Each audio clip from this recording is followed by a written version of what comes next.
वो जमा की सुबह थी। धूप हल्की सी छन रही थी, लेकिन हर दरवाजा, हर खिड़की बंद थी।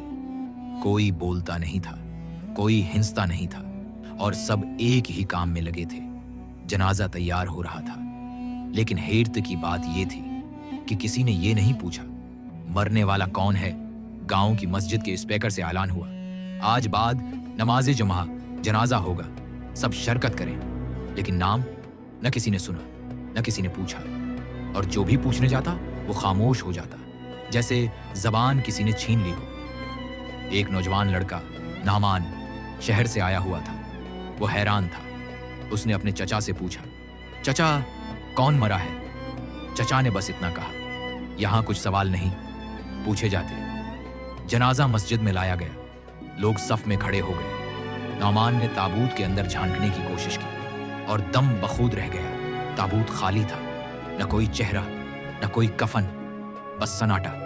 लेकिन सबने नमाज पढ़ ली, जैसे कुछ देखा ही न हो। 4 लोग ताबूत उठाकर चले, लेकिन वजन जैसे कुछ था ही नहीं। नौमान ने दोबारा पूछा, क्या तुम्हें भी लगा ताबूत खाली है? लेकिन जवाब सिर्फ एक नजर, जो बोलती नहीं, डराती थी।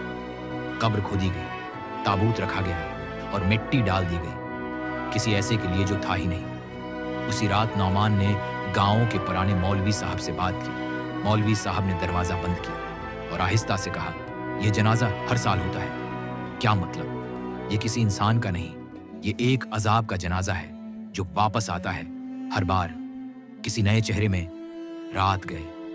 नौमान के दरवाजे पर दस्तक हुई, तक तक तक। उसने दरवाजा खोला, कोई नहीं था। बस जमीन पर पड़ा था एक कफन का टुकड़ा, और उस पर खून से लिखा था, अगला नंबर तुम्हारा है। नौमान ने सबको बताया, लेकिन किसी ने यकीन न किया। किसी ने कहा, यह तुम्हारा वहम है। लेकिन जब उसने अगली सुबह मस्जिद के बाहर अपना ही नाम लिखा हुआ देखा, नामान बिन खालिद मरहूम, तो उसका में नानोमो तो उसका जिस्म लर्ज गया। कुछ दिन बाद नौमान गायब हो गया। किसी ने उसे ना आता देखा, ना जाता। और फिर 80 जमा, वही ऐलान, नमाज़ी जनाजा बाद नमाज़ी जमा। नौमान के वालिद चीखे, कौन मरा है?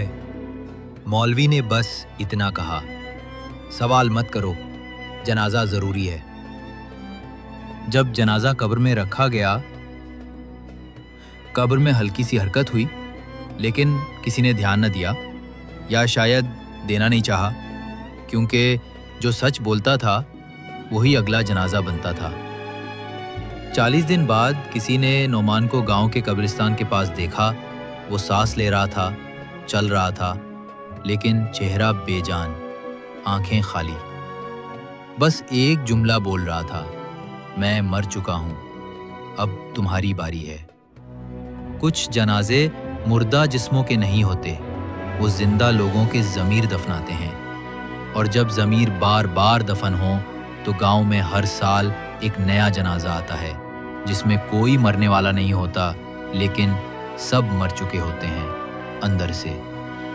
सवाल सिर्फ ये है, क्या आपका ज़मीर जिंदा है या आपका जनाजा कल का ऐलान बनेगा? अगर आपको ये कहानी दिल को छू लेने वाली, हैरान कर देने वाली या सबक आमूज लगी हो, तो एक्सा कॉर्नर को सब्सक्राइब जरूर करें। आपके एक लाइक और तबसरे से हमें और कहानियां लाने का हौसला मिलता है। अपनी राय नीचे कमेंट में जरूर लिखें। और हाँ, अगली कहानी इससे भी ज्यादा चौंका देने वाली होने वाली है, तो तैयार रहिएगा। किस्सा कॉर्नर, जहां हर कहानी एक राज है।